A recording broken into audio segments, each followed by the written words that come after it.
গরমে পড়ছে বাংলা। এই আবহে শীতল হাওয়া গায়ে মেখে চোখের সামনে পাহাড়, নদী এবং জঙ্গলের দৃশ্য উপভোগ করতে চান, তাহলে আপনাকে সিটং ট্যুর অন্যতম সেরা অজানা গন্তব্য যোগীঘাট থেকে ঘুরে আসতে হবে। সপ্তাহান্তের ছুটিতে তাই পৌঁছে যান এই ছবির মতো সুন্দর পাহাড়ি গন্তব্যে। অনেকের ধারণা পাহাড়ি সব ডেস্টিনেশনের লিস্ট এবার শেষ। আরে ভুল করছেন, উত্তরবঙ্গের অজানা গন্তব্যের লিস্ট কখনো শেষ হতে পারে না। আজ আপনাদের নিয়ে যাব উত্তরবঙ্গের কোলে জঙ্গল, পাহাড় এবং নদী দ্বারা বেষ্টিত একটি ছোট্ট গ্রাম যোগীঘাটে। অনেকেই ঘিঞ্জির জন্য দার্জিলিংয়ে যেতে চান না। দার্জিলিংয়ের পাশেই রয়েছে সিটং।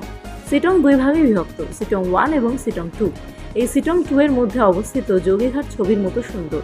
সত্যি, মানুষ ছাড়া যে কেন নিজের সুন্দর রাজ্য ছেড়ে অন্য রাজ্যের পাহাড় এবং নৈসর্গিক দৃশ্যের লোভে পড়ে ঘুরতে যান তা বোঝা যায়। যেখানে পশ্চিমবঙ্গের মধ্যেই একটু খুঁজলে প্রকৃতির মাধুর্যে পরিপূর্ণ জায়গার অভাব নেই। যোগীঘাট সমুদ্রপৃষ্ঠ থেকে 3000 ফুট উঁচুতে অবস্থিত।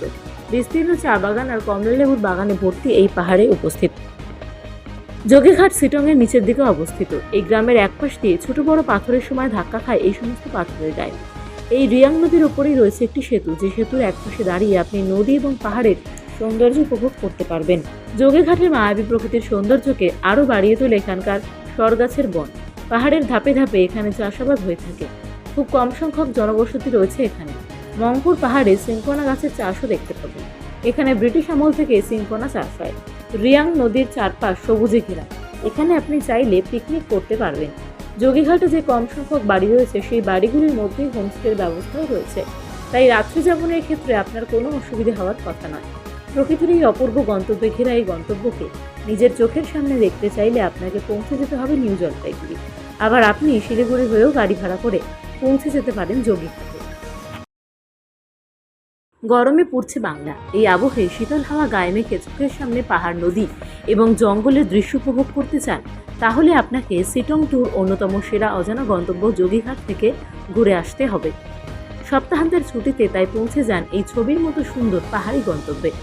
অনেকের ধারণা পাহাড়ি সব ডেস্টিনেশনের লিস্ট এবার শেষ।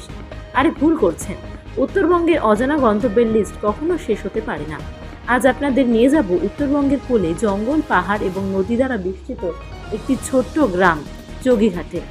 অনেকেই ঘিঞ্জির জন্য দার্জিলিংয়ে যেতে চান না। দার্জিলিংয়ের পাশেই রয়েছে সিটং। সিটং দুই ভাগে বিভক্ত, সিটং 1 এবং সিটং 2। এই সিটং 2 এর মধ্যে অবস্থিত যোগীঘাট ছবির মতো সুন্দর। সত্যি, মানুষ ছাড়া যে কেন নিজের সুন্দর রাজ্য ছেড়ে অন্য রাজ্যের পাহাড় এবং নৈসর্গিক দৃশ্যের লোভে পড়ে ঘুরতে যান তা বোঝা যায়। যেখানে পশ্চিমবঙ্গের মধ্যেই একটু খুঁজলে প্রকৃতির মাধুর্যে পরিপূর্ণ জায়গার অভাব নেই। যোগীঘাট সমুদ্রপৃষ্ঠ থেকে 3000 ফুট উঁচুতে অবস্থিত।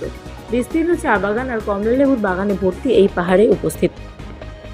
যোগীঘাট সিটংয়ের নিচের দিকে অবস্থিত। এই গ্রামের একপাশ দিয়ে ছোট বড় পাথরের সময় ধাক্কা খায় এই সমস্ত পাথরের গায়ে। এই রিয়াং নদীর ওপরেই রয়েছে একটি সেতু, যে সেতুর একপাশে দাঁড়িয়ে আপনি নদী এবং পাহাড়ের সৌন্দর্য উপভোগ করতে পারবেন। যোগীঘাটের মায়াবী প্রকৃতির সৌন্দর্যকে আরও বাড়িয়ে তোলে এখানকার সরগাছের বন। পাহাড়ের ধাপে ধাপে এখানে চাষাবাদ হয়ে থাকে। খুব কম সংখ্যক জনবসতি রয়েছে এখানে।